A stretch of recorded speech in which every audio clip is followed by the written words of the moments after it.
हाँ जी, तो welcome to the channel that is mission Abhyudaya. ठीक है, तो आज का जो लेक्चर होने वाला है ना, वो कोई स्टडीज़ से रिगार्डिंग नहीं होगा, बल्कि एक प्रकार का ट्रिक्स होगा ये।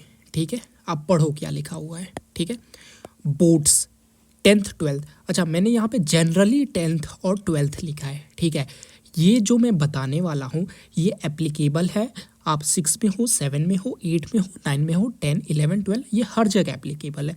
कंपटीशन एग्ज़ाम को छोड़ के जहाँ पे ऑब्जेक्टिव क्वेश्चन आते हैं, सब्जेक्टिव नहीं आते हैं, जितने भी इंडिया में एग्ज़ाम होते हैं जहाँ पे सब्जेक्टिव क्वेश्चन आते हैं, उन सभी में ये चीज़ें एप्लीकेबल हैं। ठीक है, लेकिन मेनली आप बोर्ड्स के नंबर पे ज़्यादा ध्यान देते हो, तो इसीलिए आज का जो वीडियो है, ठीक है, वो है कि आप अगर बोर्ड्स में हो, ठीक है, तो आंसर लिखने का ऐसा तरीका मैं बताऊंगा ना, जिससे एग्जामिनर आपको खुद से 10 से 15 मार्क्स ज़्यादा दे देगा ओवरऑल मार्क्स में से। ठीक है, और ये यूपीएससी मेथड मैंने खुद अपने एग्जामिनेशन में लगा के रखा है। ठीक है, और ये जो भी मैंने डेटा तैयार किया है, स्ट्रक्चर तैयार किया है, ये अपने एक्सपीरियंस से मैंने तैयार किया है। ठीक है, फॉर एग्जांपल मैं बताता हूँ, जब मैं 6th क्लास में आया था ना, तो पहली बार एसएसटी मतलब कि सोशल साइंस हमारे सिलेबस में इंक्लूड हुआ था।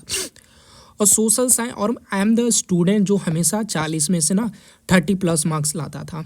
ठीक है, लेकिन जब मैं 6th में आया ना, तो पहली बार सोशल साइंस इंट्रोड्यूस हुआ और मेरा जो नंबर था ना, आउट ऑफ 40 मतलब 13-14 नंबर ही बस मिले थे। ठीक है, फर्स्ट जो एग्ज़ाम हुआ था। ठीक है, मतलब कि सबसे कम पहली बार। ठीक है, और मैंने उसके बाद ऐसी तकनीक डेवलप की जिससे मैं 10th में आते आते क्लास में हाईएस्ट स्कोर करने लगा। ठीक है, सोशल साइंस में।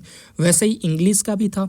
जब मैं 7th में था तो इंग्लिश में मेरे 73% के आसपास ही आए थे। ठीक है, तो जब मैं 8 9 10th में गया तो मैंने इंग्लिश की ऐसी स्ट्रैटेजी डेवलप की। ठीक है, बिकॉज मेरा क्या था कि मुझे आता सब था, लेकिन मैं लिखता था ना तो मुझे फुल मार्क्स नहीं मिलते थे। ठीक है, इंग्लिश की बात करें तो। ठीक है, तो मैंने ऐसा तकनीक डेवलप किया इंग्लिश के लिए, इंग्लिश में पढ़ने का तरीका, एग्ज़ाम में लिखने का तरीका ऐसा मैंने डेवलप किया जिससे इंग्लिश में मेरे फुल में ऑलमोस्ट फुल मार्क्स आते थे। ठीक है, साइंस का भी वैसा है, मैथ, सोशल साइंस, मतलब सब में कुछ ना कुछ मैंने मतलब कि मेरे जो ना एग्ज़ाम में नंबर कम आए। ठीक है, बिकॉज देखो क्या होता है ना कि एक बहुत ही पुरानी सेइंग है, ठीक है, कि कौन सीखता है सिर्फ बातों से, सबको एक हादसा ज़रूरी होता है। ठीक है, तो मेरे साथ 6 में हादसा हुआ, 7th में हादसा हुआ, ऐसे ही मेरे साथ हादसा हुआ ना, तो मैंने उस चीज़ पे रिफ्लेक्ट करना शुरू किया। ठीक है, बिकॉज पॉल कोहियो जो हैं, ठीक है, एक राइटर हैं दी एल्केमिस्ट नाम की बुक उन्होंने लिखा है। ठीक है, तो उन्होंने बताया था कि if you repeat the same mistake twice in your life, ठीक है, सो इफ़ यू मान लो तुमने कोई मिस्टेक करा, ठीक है, if you make a mistake but you repeating the same mistake twice in your life, then it's not a mistake, it's a choice. ठीक है, तो मेरे साथ अच्छी बात ये थी कि मैंने मिस्टेक को कमिट नहीं किया, मैंने चॉइस लिया। ठीक है, और मैंने यूपीएससी मेथड को डेवलप किया, बिकॉज सब्जेक्टिव एग्ज़ाम थे, जो भी 9 10 12 के एग्ज़ाम है, सब्जेक्टिव एग्ज़ाम थे, कंपटीशन को अगर छोड़ा जाए तो। ठीक है, और अगर सब्जेक्टिव एग्ज़ाम में सबसे बेस्ट एग्ज़ाम देखा जाए तो हमारा यूपीएससी का एग्ज़ाम होता है। ठीक है, जो मेंस का पेपर होता है। तो भाई मैंने क्या किया, यूपीएससी का तरीका पकड़ा और इधर मैंने अप्लाई कर दिया। ठीक है, सबसे देखो, दुनिया में बहुत सारी बुक हैं। ठीक है, सारी बुक तुम नहीं पढ़ सकते। अगर तुम रोज़ 50 बुक भी पढ़ोगे ना, तो दुनिया में इतनी बुक है, तुम सारी बुक नहीं पढ़ सकते। तो तरीका क्या है भाई, तरीका ये है कि आप सबसे अच्छी किताब पढ़ो। ठीक है, ये तरीका है। आप पूरी किताब नहीं पढ़ पाओगे, लेकिन आप 100 में से सबसे अच्छी एक किताब चुनो और पढ़ो, ऐसे ही अपनी पूरी लाइफ पढ़ो, तो that is the correct way. वैसे ही मैंने सबसे टॉप का एग्ज़ाम उठाया और उससे मैंने एक फ्लो चार्ट बनाया, जिससे अगर मुझे कोई चीज़ नहीं भी आती थी या थोड़ा बहुत बस आइडिया रहता था ना, तो उस पर मैं इस तरीके से लिखता था कि अगर मान लो 5 नंबर का क्वेश्चन है और मुझे बस ऊपर ऊपर से आइडिया है, तो मैं ऐसा लिखता था ना कि एग्जामिनर उसमें 4 नंबर मुझे दे के जाता था। ठीक है, तो 10th का जो कोर सब्जेक्ट होता है, science, maths, English, Hindi, social science होता है। ठीक है, जो 12th का होता है भाई, इसी में ये ट्रिक्स हम पहले 10th में अप्लाई करेंगे, ठीक है। और 12th में भाई यही आर्ट्स साइंस कॉमर्स यही मतलब कि इसी का इलेबोरेटेड फॉर्म होता है, ठीक है। तो अगर हम ये जान लेंगे ना तो इसमें बस माइन्यूट सा चेंज करेंगे और चीज़ें अपने आप सेट हो जाएंगी, आप समझ जाओगे, ठीक है। और एक्स्ट्रा में 12th में देख लिया जाए तो भाई हिंदी, कंप्यूटर साइंस और इंग्लिश आता है, ठीक है। आप हिंदी लो या फिर कंप्यूटर साइंस लो, इंग्लिश लो, आर्ट्स और अगर आप साइंस से हो तो आर्ट्स भी ले सकते हो, ठीक है। मतलब कि उसके अंदर होता है आर्ट्स, ठीक है, पेंटिंग उसे बोल सकते हो, ठीक है। और आप अगर गुरुकुल कुरुक्षेत्र से हो तो भाई वहाँ पे हिंदी नहीं होता, वहाँ पे संस्कृत आप ले सकते हो या फिर कंप्यूटर साइंस ले सकते हो।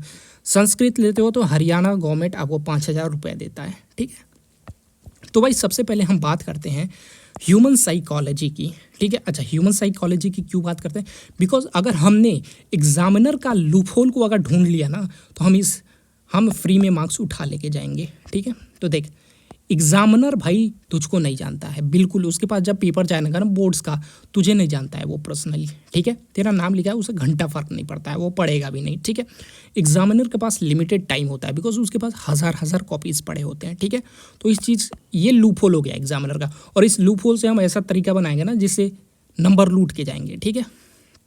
तो एग्जामिनर तुझे नहीं जानता है, लिमिटेड टाइम है उसके पास, तो जब तू पेपर स्टार्ट करेगा ना तो उसका जो पहला पेज और दूसरा पेज होता है वो तेरा आधार कार्ड होता है, पासपोर्ट होता है एग्जामिनर के लिए।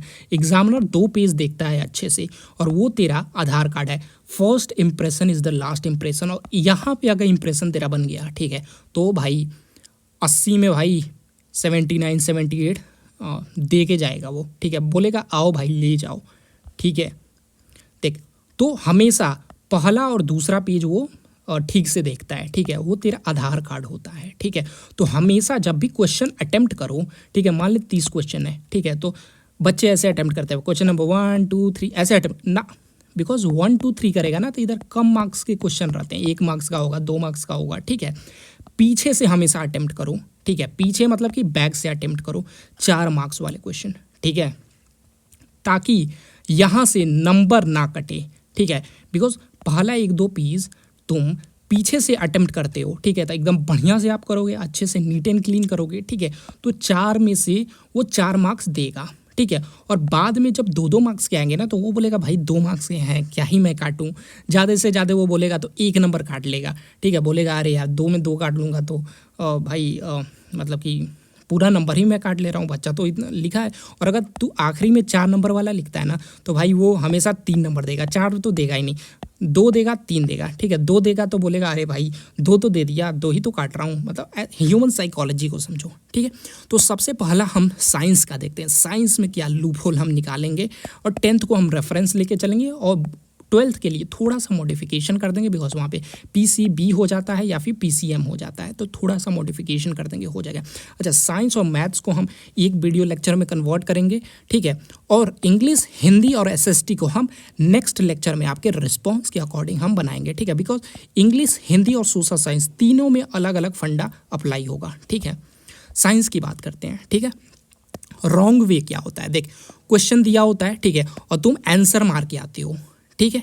बच्चे क्या होता है, मतलब क्वेश्चन दिया हुआ है, बच्चा आंसर मार के आता है, ठीक है, यहाँ क्वेश्चन है उसके अकॉर्डिंग भाई हाँ ये आंसर है, ठीक है, लेकिन ये गलत है, ठीक है। इससे क्या होता है, even if you know everything, examiner 80 में 75 देगा तुझे, ठीक है, पूरा सही है लेकिन 80 में 75 ही देगा, ठीक है। अनलाइक कंपटीशन में भाई सिर्फ अगर तू राइट आंसर लाएगा ना उसके नंबर मिलते हैं, स्टेप घंटा फर्क नहीं पड़ता, लेकिन बोर्ड्स में स्टेप मार्किंग होती है, हमेशा याद रखियो। तो राइट वे क्या है साइंस का पेपर लिखने का, ठीक है। देख, क्वेश्चन है, ठीक है, सबसे पहले तू डालेगा इंट्रो, ठीक है। क्वेश्चन किस बारे में है, इंट्रो हमेशा 1 लाइन का होना चाहिए और मैक्सिमम 2 लाइन का हो सकता है, ठीक है। उसके बाद तू बॉडी लिखेगा जो कि सबसे मेन पॉइंट है। बॉडी अगर 2 मार्क्स का क्वेश्चन है तो 3 लाइन का लिखियो, अगर 4 मार्क्स का क्वेश्चन है तो 5 लाइन का लिखियो, ठीक है।